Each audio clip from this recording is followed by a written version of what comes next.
Bagaimana kabarnya Ibu hari ini? Alhamdulillah baik, Julas. Ya, Julas, ada yang bisa dibantu? Begini Bu, mungkin saya minta waktu Ibu sebentar. Kebetulan saya ada tugas sebagai calon guru tunggal, yaitu untuk mewawancarai beberapa kepala sekolah terkait praktik pengambilan keputusan. Bolehkah saya mengajukan beberapa pertanyaan Bu? Iya, boleh silakan. Kira-kira selama Ibu menjadi kepala sekolah, kasus-kasus apa saja yang pernah Ibu hadapi dan bagaimana cara Ibu menyelesaikan kasus-kasus tersebut? Selama menjadi kepala sekolah di SD 65 ini, kasus yang pernah dihadapi itu sebagian besar itu dari peserta didiknya ya.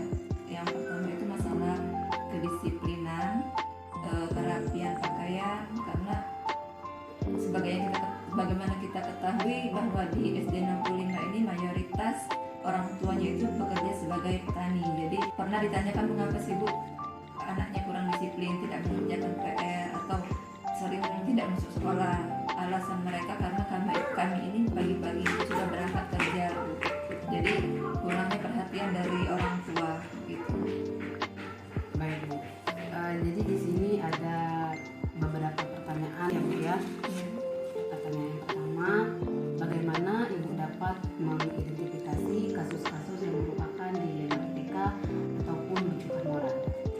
Berdasarkan kasus tersebut terjadi dilema etika yang ditandai dengan adanya pilihan yang sama-sama benar. Tidak ada rujukan moral dalam kasus ini karena tidak ada pelanggaran hukum yang terjadi. Baik Bu. Nah, selanjutnya bagaimana Ibu menjalankan pengambilan keputusan di sekolah, terutama kasus-kasus di mana ada dua kepentingan yang sama-sama benar atau sama-sama mengandung nilai kebajikan? Yang pertama, pastinya wali kelasnya berkoordinasi dengan kepala sekolah. Kemudian kepala sekolah memerintahkan kepada wali kelas tersebut untuk memanggil orang tua dari peserta didik yang mengalami kasus tersebut. Setelah itu baru kita koordinasi dengan wakil kepala sekolah dan guru-guru yang bersangkutan dengan peserta didik tersebut. Oke Bu. Selanjutnya langkah-langkah atau prosedur seperti apa yang biasa Ibu lakukan selama ini? Langkah yang biasa dilakukan, yang pertama berkoordinasi dulu dengan wakil kepala sekolah karena di sini ada wakil kepala sekolah, dan bertanya langsung kepada guru kelas dari peserta didik yang mempunyai kasus tersebut. Baik Bu. Pertanyaan yang keempat ya Bu ya. Hal-hal apa saja yang selama ini Ibu anggap efektif dalam pengambilan keputusan pada kasus-kasus dilema etika? Hal-hal yang dianggap penting yaitu pentingnya berkoordinasi dengan wakil kepala sekolah dan semua rekan guru yang ada di SD Negeri 65 ini. Hal-hal apa saja yang selama ini merupakan tantangan ketika Ibu mengambil keputusan pada kasus-kasus dilema etika? Tantangan dalam mengambil keputusan yaitu pertama datangnya dari wali siswa itu sendiri, karena begitu dikoordinasi sama guru kelas kadang tidak langsung datang ke sekolah untuk menyelesaikan kasus tersebut. Apakah Ibu memiliki sebuah jadwal tertentu dalam sebuah penyelesaian kasus dilema etika, ataukah langsung menyelesaikan di tempat atau memiliki jadwal untuk menyelesaikannya? Bentuk atau prosedur seperti apa yang dijalankan? Sejauh ini tidak ada jadwal khusus yang jelas karena biasanya langsung berkoordinasi dengan pihak terkait. Baik Bu, kira-kira apakah ada seseorang atau faktor-faktor apa yang selama ini mempermudah atau membantu Ibu dalam mengambil keputusan dalam kasus-kasus dilema etika? Selama ini yang sangat membantu itu yaitu wakil kepala sekolah dan tentunya semua rekan-rekan guru yang ada di SD Negeri 65 ini. Oke Bu, dari semua hal yang Ibu sampaikan, pembelajaran apa yang dapat Ibu petik dari pengalaman Ibu mengambil keputusan dilema etika? Pelajaran yang dapat dipetik yaitu perlunya memperhatikan budaya di lingkungan sekolah untuk mengambil sebuah keputusan yang benar. Baik, terima kasih banyak ya Bu ya, Ibu telah meluangkan waktu dan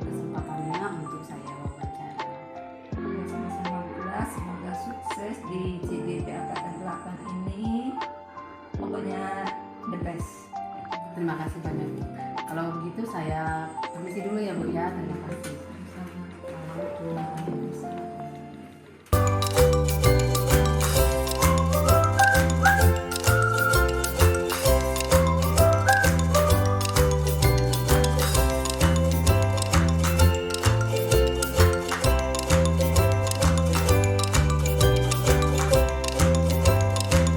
Assalamualaikum. Waalaikumsalam. Ya, silakan Bu, masuk Bu.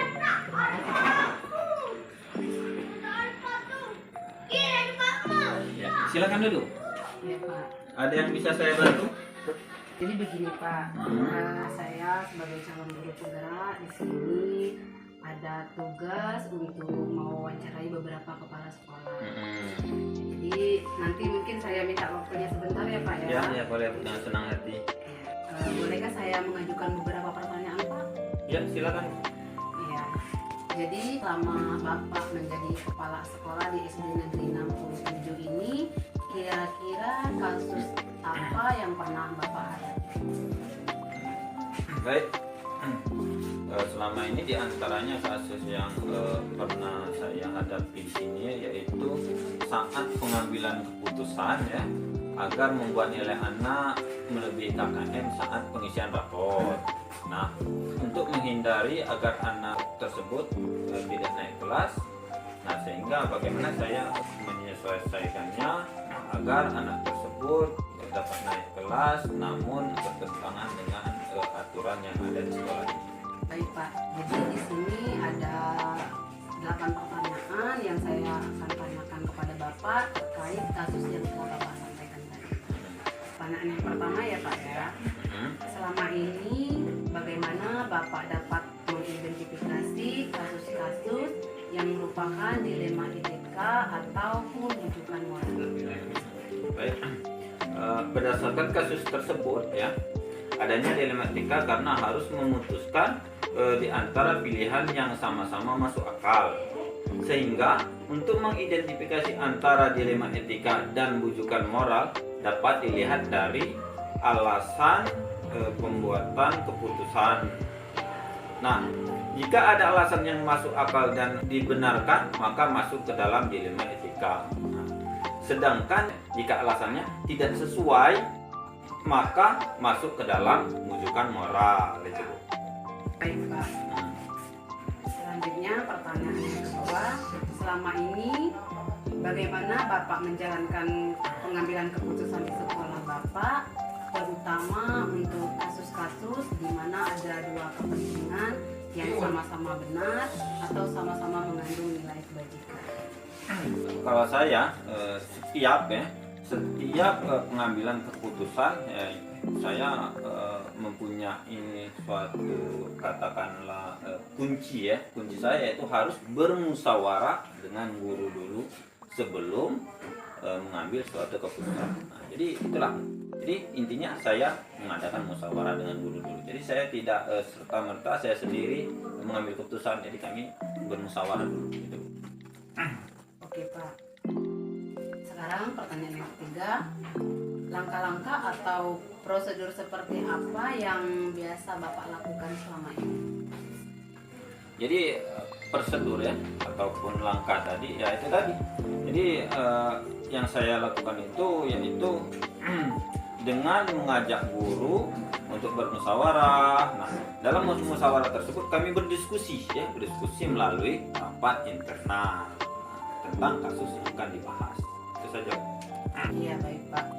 Selanjutnya pertanyaan yang keempat, hal-hal apa saja yang selama ini Bapak anggap efektif dalam mengambil keputusan pada kasus-kasus dilema etika? Jadi yang saya anggap efektif itu yaitu preventif. Nah, apa itu preventif? Yaitu melakukan suatu pencegahan sebelum terjadinya suatu permasalahan. Jadi saya setiap kali melakukannya yaitu saya melakukan preventif tadi itu.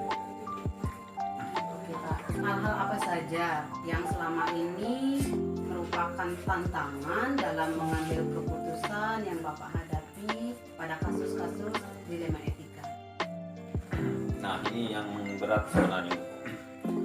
Tantangan itu yaitu kurangnya suatu ketegasan ya. Jadi saya itu merasa kurang ketegasan. Mengapa? Karena dalam mengambil suatu keputusan itu dihadapkan dengan persoalan yang melibatkan kemanusiaan. Kira itu singkatnya. Nah, kira-kira apakah Bapak memiliki sebuah jadwal tertentu atau langsung menyelesaikan di tempat? Untuk menyelesaikannya, bentuk atau prosedur apa yang Bapak jalankan? Jadi saya dalam menyelesaikan permasalahan itu saya tidak mempunyai jadwal tertentu.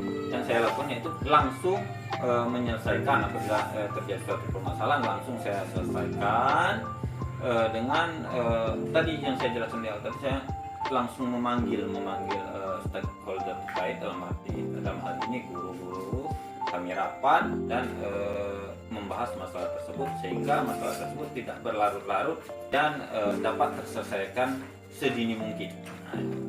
Oke, Pak. Nah, kira-kira apakah ada seseorang atau faktor-faktor apa yang selama ini yang bisa mempermudah atau membantu Bapak dalam mengambil keputusan pada kasus-kasus dilema etika? Ya, kalau pengalaman saya satu kata itu kekompakan. Ya, jadi kekompakan dengan melibatkan guru-guru. Nah, itu saja. Jadi dalam suatu sekolah itu kalau kita kompak dengan guru ataupun tenaga pendidik lainnya, tentu apapun permasalahan yang terjadi di sekolah akan dapat terlaksana dengan baik atau dapat terselesaikan dengan baik sesuai yang kita inginkan. Itu pengalaman saya. Oke, baik Pak. Sekarang pertanyaan terakhir ya Pak.